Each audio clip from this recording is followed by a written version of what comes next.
proposta científica para essa expedição antártica, ela consiste em explorar os micro-organismos não cultiváveis em diversos ambientes. Então, a proposta é coletar solo, rochas, biofilmes, material vegetal e acessar esse microbioma desses diferentes nichos ecológicos. E a partir disso, prospectar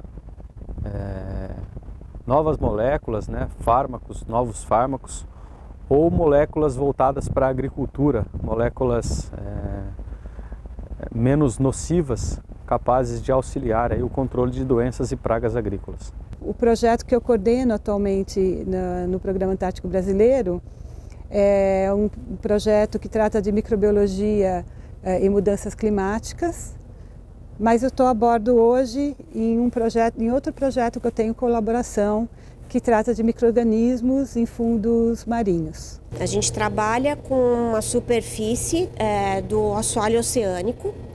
Então, qual que é o objetivo principal da gente? É tentar detectar emanações de gases. Esses gases eles podem ser provenientes do quê? De encontro de placas tectônicas, tá? Pode ser também de região de caldeira de vulcão, ou pode ser emanações que a gente chama de emanações frias. Tá? E qual que é o objetivo da gente? É estudar justamente essas emanações que são ricas em metano. E qual é o tipo de micro-organismo que vive ao redor dessas emanações, seja elas quentes ou seja elas frias. O projeto consiste basicamente, né, no estudo da movimentação das geleiras aqui na Antártica.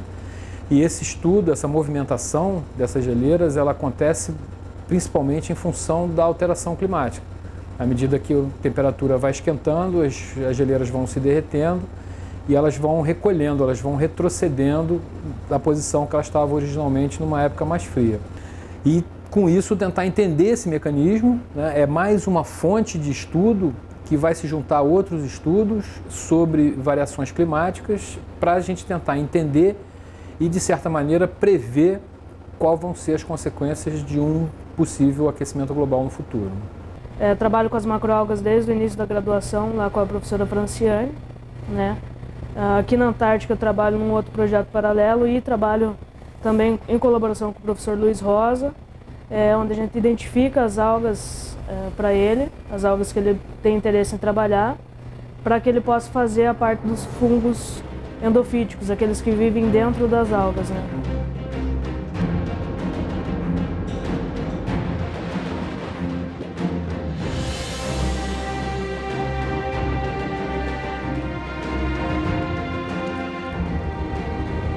Dentro do projeto MycoAntar, que é coordenado pelo professor Luiz Rosa, da UFMG,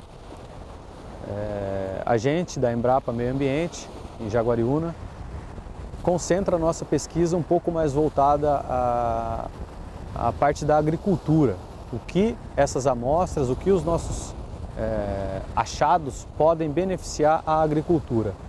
O Luiz Rosa volta as pesquisas um pouco mais para a área de fármacos, né, de novas moléculas que possam ser usadas aí contra determinadas doenças, determinados patógenos humanos. Coopero hoje com o professor Luiz Rosa, estudamos às vezes a mesma amostra, mas ele vai estudar biodiversidade de fungos e nós vamos estudar biodiversidade de bactérias e arqueias, né, e assim a gente consegue reunir, né, juntar essa informação para responder o que esses micro-organismos estão fazendo nesses diferentes ambientes, nas áreas em que nós estudamos, né.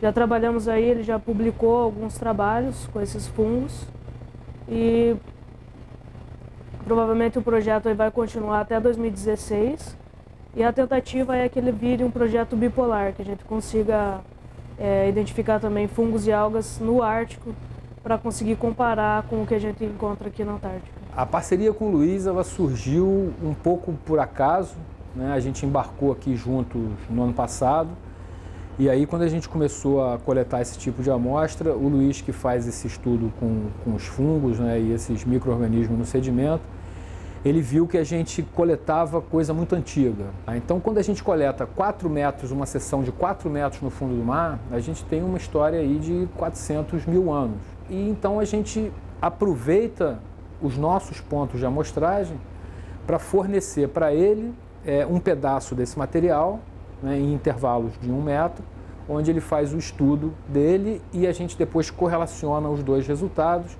em termos de idade, em termos de sedimento, para ele entender como era o ambiente que aquele organismo vivia naquela época.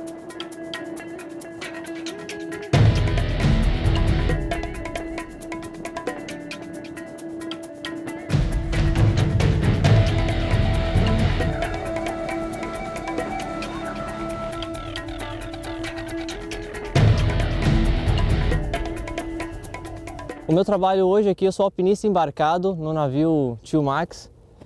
Então, meu papel é, sempre que os pesquisadores embarcar nas ilhas, eu os acompanho e antes do desembarque faço um checklist com todos para ver se todos estão com todos os equipamentos mínimos, né, de segurança.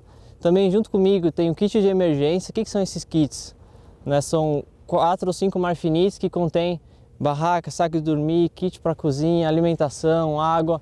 É o mínimo necessário para a gente montar um acampamento de emergência, caso, quando a gente estiver numa ilha, fazendo as pesquisas, a gente não consiga retornar ao navio, seja por exemplo, mau tempo. O procedimento inicialmente é encontrar essas plantas, procurar um local não muito rochoso, onde eu consiga ter solo nessa raiz, coletar essa amostra de forma com a menor influência possível de contaminação, então tentar esterilizar todo o meu material, ser criterioso no momento da minha amostragem, ter sempre mais do que uma amostra. Uma vez em terra, a gente acompanha o deslocamento, né, dos pesquisadores, verificando possíveis riscos, né, tanto em terra quanto em geleira, para que eles possam fazer as coletas com a maior segurança possível. Bom, no campo a gente trabalha com regime de marés, né? Então eu tenho que esperar o horário da maré baixa para que eu possa pegar aquelas algas que elas ficaram expostas, que elas vivem na região entre marés, né? Quando a maré enche, elas estão submersas. Quando baixa, elas ficam expostas e aí eu consigo coletar, junto com o pessoal que usa o sapão e consegue coletar no infrarraso. Aquela parte que a alga não fica exposta, porém não está tão profundo que eu precise de mergulho. E também existe a dragagem, o box score, que o navio joga aquele box lá para o fundo e coleta o que tiver no fundo e traz. A gente utiliza as ferramentas geofísicas para mapear o fundo do mar e através desse mapeamento do fundo do mar a gente consegue então determinar aonde essas geleiras estavam e em que tempo elas estavam, coletando amostras, datando esses sedimentos no fundo do mar, né, amostras de sedimentos. As amostras, depois de coletadas, elas seguirão até o nosso laboratório, congeladas, e o processamento, parte dessas amostras serão utilizadas a construção de uma biblioteca metagenômica de clones. Então, o DNA ambiental será inserido em células capazes de receber esse material e iniciar a expressão de algumas características que a gente pretende que sejam novas. Produção de enzimas, produção de fármacos, produção de exopolissacarídeos, dentre outras atividades de interesse.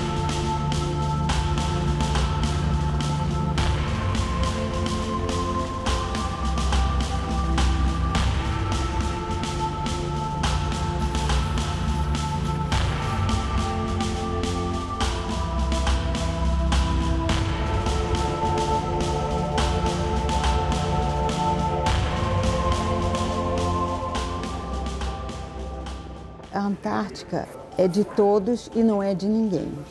Então, é preciso fazer pesquisa lá, né? E é o interesse do país, do Brasil, ter uma estação de pesquisa lá. além da própria pesquisa ser muito interessante, ainda tem essa parte política do Tratado Antártico, né? Que o Brasil, para fazer parte da mesa de decisões da Antártica, ele precisa ter uma estação que produza ciência de qualidade na Antártica, né? E é isso também que nos motiva muito, é essa nossa contribuição ao país. Desde a primeira vez que eu vim, assim, eu gostei muito da Antártica, eu achei bom estar aqui, eu gosto de estar aqui, mas nunca uma experiência igual a outra, né? Cada ano muda uma coisinha, uma ilha nova que a gente conhece, uma base, sempre bom assim trabalhar. E aqui eu gosto de trabalhar aqui, eu tô sempre que eu tiver a oportunidade de voltar, eu vou voltar com certeza. A gente volta um pouco à essência, né? Que a gente imagina como era o mundo, né? Com a vida selvagem, natural, os pinguins, a baleia, as aves, sabe? Toda essa imensidão, essa natureza absoluta. E além disso, a honra e a pesquisa, tá acompanhando, né, o Programa Antártico Brasileiro, também é um privilégio imenso poder ajudar ali os pesquisadores, né, a fazer suas coletas. É a última região do planeta que está efetivamente ou relativamente intocada, né? Aqui a gente não tem grandes indústrias, aqui a gente não tem grandes cidades, não tem uma atividade humana que degrade o ambiente. Então isso é bem fascinante trabalhar num lugar desse. Existem as dificuldades, sim, né, de se trabalhar ao ar livre, o frio, a condição de você estar muito refém da condição meteorológica. A operação aqui depende muito da natureza permitir que a gente efetivamente trabalhe, tá? Mas é bem legal, eu gosto. Qualquer pessoa que vem aqui na Antártica e não ficar impressionado, seja com a beleza cênica, ou seja com a oportunidade de fazer novas descobertas, no sentido de realizar mais pesquisas, não sei, só uma pessoa insensível não ficaria tocada com isso, né? Para mim mudou bastante. Eu sou uma pessoa agradecida de ter tido essa oportunidade de estar estudando aqui. Primeira impressão que eu tive aqui do continente antártico é a grandiosidade, né? São montanhas, né, aglomerados de gelos muito grande, né, que a gente escuta ao longe, né, o rompimento dessas placas de gelo, um estrondo. E uma fauna grande também, muita ave, né? Pudemos avistar também uma baleia ao longe, né, elefantes marinhos. Então, eu fiquei surpreso com essa grandiosidade. Eu me sinto muito pequeno nesse ambiente aqui.